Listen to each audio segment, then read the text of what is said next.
Good morning, all of you, and welcome. तीसरे semester यानी second year में आप सबका स्वागत है। और तब कैसे हैं आप लोग? चलिए, अच्छी बात है। मेरा नाम कुमार कार्तिकेय है और मुझे आप लोगों को यानी कि थर्ड सेमेस्टर के साथ मैकेनिक्स ऑफ सॉलिड ठोस यांत्रिकी सब्जेक्ट डील करना है। ठीक है, तो सबसे पहले आप सब को कुछ बातें बतानी है। जैसा कि आप सभी जानते हैं कि इस दौरान जितने भी क्लासेस ऑर्गेनाइज़ की जाएंगी वो ऑनलाइन मोड से ही ली जाएंगी। ऑफलाइन का भी कुछ क्लियर नहीं है, पर जल्द ही ऑफलाइन भी शुरू होगा। तो ऑफलाइन शुरू होने से पहले जो भी चीज़ें हैं वो आपको ऑनलाइन ही बताई जाएंगी। इसके लिए आप लोग गूगल प्ले स्टोर से गूगल क्लासरूम या फिर जियो मीट ऐप डाउनलोड कर लीजिए। तो जितने भी क्लासेस ली जाएंगे अलग अलग टीचर्स अपने हिसाब से गूगल क्लासरूम पे या फिर जियो मीट पे directly face to face class लेंगे। ठीक है, तो जो मेरी क्लासेस होंगी वो जियो मीट पे होगी। तो आप लोग उसे अपने फ़ोन में या लैपटॉप पे उस ऐप को डाउनलोड कर लीजिए, जियो मीट। तो बाकी की जो क्लासेस होंगी, जो 2-3 दिन बाद जो होंगी क्लासेस, वो जियो मीट पे डायरेक्टली होंगी। लेकिन उससे पहले 2-4 दिन तक जो क्लासेस होंगी वो यूट्यूब के माध्यम से ही होंगी। यूट्यूब पे वीडियो अपलोड कर दिए जाएंगे और उसे आप कभी भी एक्सेस कर सकते हैं। ठीक है, तो ये कुछ बेसिक चीज़ है।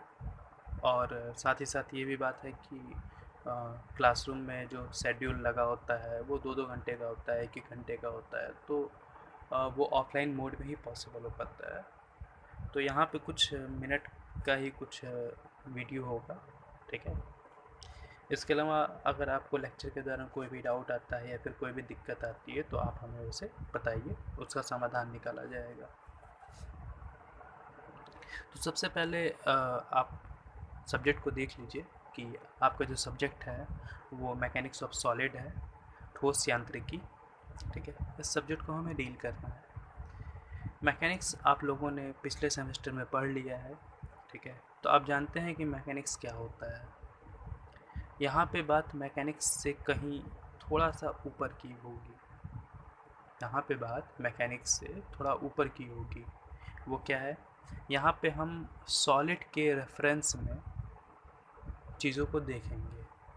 मतलब हम यहाँ पे ना ही फ्लूइड को देखेंगे ना ही गैसियस फॉर्म के मटेरियल को देखेंगे। यहाँ पे हम सिर्फ सॉलिड के मैकेनिक्स की बात करेंगे, ना कि लिक्विड की, ना ही फ्लूइड की, ना ही गैस की। ठीक है, तो जो भी बातें होंगी, जो भी बिंदु होंगे पढ़ाई के सिलेबस के, वो ठोस, वो सॉलिड के इर्द गिर्द ही घूमते रहेंगे। ठीक है, तो किसी भी विषय को पढ़ने से पहले ये जानना बहुत ज़रूरी हो जाता है कि वह विषय हमसे क्या चाहता है, वह विषय किन किन बिंदुओं को शामिल करता है, हमें उसमें क्या क्या बातें पढ़नी है, क्या क्या बातें छोड़नी है। तो ये चीज़ जब हमें पता होता है तो चीज़ें थोड़ी आसान हो जाती हैं। और यकीन मानिए ये बहुत इंटरेस्टिंग सब्जेक्ट है, डरने की कोई ज़रूरत नहीं है, ना ही कोई हवा बनाने की ज़रूरत है कि टफ़ है, ये है, वो है, ऐसा कुछ भी नहीं। बहुत इंटरेस्टिंग सब्जेक्ट है, समझ लीजिए कि ये मैकेनिक्स की तरह ही है सब्जेक्ट। तो हम बता रहे थे कि इस विषय को पढ़ने से पहले ये जानना ज़रूरी होता है कि इसमें किन किन बातों को शामिल किया जाना है, हमें क्या क्या पढ़ना है। तो एक दायरा पता चल जाता है, एक रूपरेखा हमारे सामने मिल जाती है कि हमें इसी बिंदु के इर्द गिर्द बात करनी है। एक आउटलाइन तैयार हो जाता है कि हमें यहाँ तक रह करके ही बात करनी है। ठीक है, तो सर आइए सबसे पहले हम इसके सिलेबस को देखते हैं कि जो हमारे बी टी यूपी बोर्ड ने तैयार किया है इस सब्जेक्ट के लिए, उस सिलेबस को देखते हैं। उसके बाद धीरे धीरे आगे बढ़ेंगे।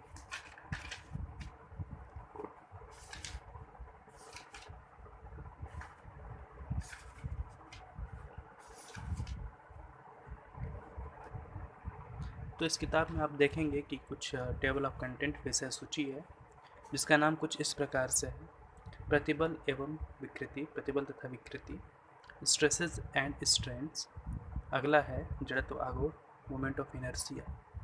अगला है कर्तन बल एवं नमन आघूर्ण, shear force and bending moment. अगला है बेंडिंग में स्ट्रेसेस, रेजिलियंस, विकृत ऊर्जा।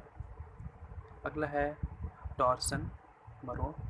फिर बाद का है ढलान एवं विक्षेप या विस्थापन, ठीक है, स्लोप एंड डिफ्लेक्शन।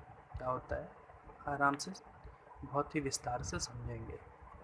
कॉलम, उसके बाद है पतले बेलनाकार एवं गोलीय खोल, the thin cylindrical and spherical shell. उसके बाद प्रैक्टिकल है, दो बात की चीज़ें हैं, ठीक है। तो जो सबसे पहला चैप्टर आप देख रहे हैं, प्रतिबल तथा विकृति, ठीक है, स्ट्रेसेस एंड स्ट्रेन, ठीक है। आप सभी जानते हैं, मैकेनिक्स में आपने पढ़ा भी होगा कि स्ट्रेस क्या होता है, स्ट्रेन क्या होता है। आप यकीन मानिए वही चीज़ें इसमें भी हैं, वही चीज़ें इसमें भी हैं, कुछ नया नहीं है। आप जो स्ट्रेस की परिभाषा पिछले सेमेस्टर में पढ़े हैं, वही स्ट्रेस की परिभाषा इस सेमेस्टर में भी पढ़ेंगे। और यकीन मानिए दुनिया के किसी भी कोने में चले जाएंगे तो स्ट्रेस की परिभाषा वही रहेगी, बदलने वाली नहीं है। तो इसलिए घबराइए मत, ज़रा भी हवा नहीं लेना है, ज़रा भी लोड नहीं लेना है किसी भी तरह का, आराम से पढ़ना है। आप मेरे लिए नए हैं और हम भी आपके लिए नए हैं, इसलिए थोड़ा कंफर्ट जोन बनाना ज़रूरी हो जाता है, ठीक है। तो शुरू करते हैं फिर, देर किस बात की।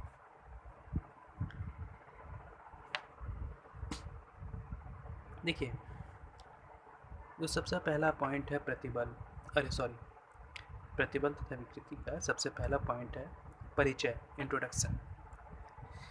आपको इंट्रोडक्शन इसलिए कराया जाता है किसी भी चैप्टर से रिलेटेड, क्योंकि आप ये समझ पाते हैं कि इस विषय में या फिर इस चैप्टर में हमें क्या बात करनी है, हमें किन किन बिंदुओं, किन किन बातों को ध्यान में रखना है, ठीक है, किससे संबंधित बातें होने हैं। ये सारी चीज़ें परिचय का हिस्सा होती हैं, इसलिए इंट्रोडक्शन ज़रूरी हो जाता है, ठीक है। तो हम सभी जानते हैं कि जो मैकेनिकल व्यू है, मैकेनिकल पॉइंट ऑफ व्यू है, अगर हम मैकेनिकल पॉइंट ऑफ व्यू से देखेंगे तो कोई भी पिंड, कोई भी जो ऑब्जेक्ट होता है वो परफेक्टली रिजिड नहीं होता है, ठीक है। कोई भी चीज़ परफेक्ट नहीं होती, आप सभी जानते हैं। तो उसी की तरह कोई भी चीज़, कोई भी बॉडी परफेक्टली रिजिड नहीं होती। रिजिड का मतलब होता है ठोस, ऐसा कि रिजिड की परिभाषा ये होती है कि जब हम किसी पिंड पे अगर कोई रिजिड वस्तु है, कोई रिजिड पिंड है, तो उसकी परिभाषा ये होती है कि जब हम उस पर बल लगाते हैं, बाह्य बल लगाते हैं, तो उस बल के प्रभाव से उसके अणुओं में विस्थापन नहीं होता है। तो यदि कोई ऐसा पिंड हो जो इस तरह के गुण को रखता हो तो वह रिजिड कहलाता है। तो हम सभी जानते हैं कि ऐसा तो कोई पिंड है ही नहीं। हम बल लगाएंगे तो उसके अणुओं में विक्षेपण होगा ही होगा, उसके अणुओं में गति होगी ही होगी। तो इस आधार पर कहा गया है कि कोई भी पिंड मैकेनिकल दृष्टिकोण से, यांत्रिकी के दृष्टिकोण से परफेक्टली रिजिड नहीं होता है, ठीक है। इसका एक रीज़न, क्योंकि पिंड पर बाह्य बल लगाने से उसके रूप एवं आकार में कुछ न कुछ परिवर्तन होता ही होता है, ठीक है। और यह जो परिवर्तन होता है, यह जो गुण होता है, वो इलास्टिक कहलाता है, इलास्टिस, ठीक है, प्रत्यास्थ कहलाता है। उसके बाद देखिए है बल। बल क्या होता है? बल हम सभी जानते हैं, बचपन से पढ़ते आ रहे हैं कि बल वह बाह्य कारक है जो पिंड की विरामावस्था या एक समान गति की अवस्था को बदल देता है या बदलने का प्रयास करती है, ठीक है। तो बल क्या है? बल एक एक्सटर्नल फैक्टर है, एक बाह्य कारक है जो किसी पिंड की गति में परिवर्तन कर देता है। अर्थात यदि कोई पिंड रुका हुआ है तो वो उसे गतिमान बना देता है, और यदि कोई वस्तु या फिर कोई पिंड गतिशील अवस्था में है तो उसे विरामावस्था में ला देता है। यही तो बल की परिभाषा है, ठीक है। चलिए, अब देखिए एक पॉइंट और है, अवयवों पर लगने वाले विभिन्न प्रकार के बलों को ही उन पर बोझ या लोड कहते हैं। लोड का अर्थ यहाँ पे होता है फोर्स, बल, ठीक है। टेक्निकल लैंग्वेज में बल को ही लोड कहते हैं, फोर्स को ही लोड कहते हैं। क्लियर है? आगे बढ़ते हैं। अब यहाँ पे देखिए अगला टॉपिक है टाइप्स ऑफ लोड, बोझ या भार के प्रकार। कितने टाइप्स के लोड होते हैं, कितने प्रकार के बल होते हैं। तो आप यहाँ पे देखेंगे बहुत तरह के होते हैं। डेड एंड लाइव लोड, ठीक है, चल तथा अचल भार, ठीक है। उसके बाद है एक्सियल एंड ट्रांसवर्स लोड, ठीक है। उसके बाद टेंसाइल एंड कंप्रेशन लोड। उसके बाद है shear load and share load, ठीक है। एंड शेयर और शेयर फोर्स दोनों एक ही चीज़ है, ठीक है। उसके बाद देखिए अगला टॉपिक है behaviour of material subjected to external load, ठीक है। बाह्य बलों के प्रभाव में पदार्थों का क्या व्यवहार होता है। इस टॉपिक का अर्थ ये है कि जब हम किसी पदार्थ पर हम बाहर से बल लगाते हैं, फोर्स लगाते हैं, तो उस बलों के प्रभाव में आने से उस पिंड पर क्या व्यवहार पड़ता है, उस पिंड के या फिर उस पदार्थ के प्रकृति पे क्या क्या बदलाव आता है, उसको हम यहाँ पे देखेंगे, ठीक है। यहाँ पे आप वही स्ट्रेस और स्ट्रेन की परिभाषा को समझ पाएंगे और भी बहुत सारी चीज़ें हैं, ठीक है। तो यहाँ पे हमने बताया कि बहुत तरह के कुछ विभिन्न टाइप के लोड होते हैं, विभिन्न प्रकार के कुछ भार होते हैं, लोड होता है। डेड लोड, लाइव लोड, ठीक है, axial and transverse load, tensile and compression load, ठीक है। उसके बाद है शेयर लोड।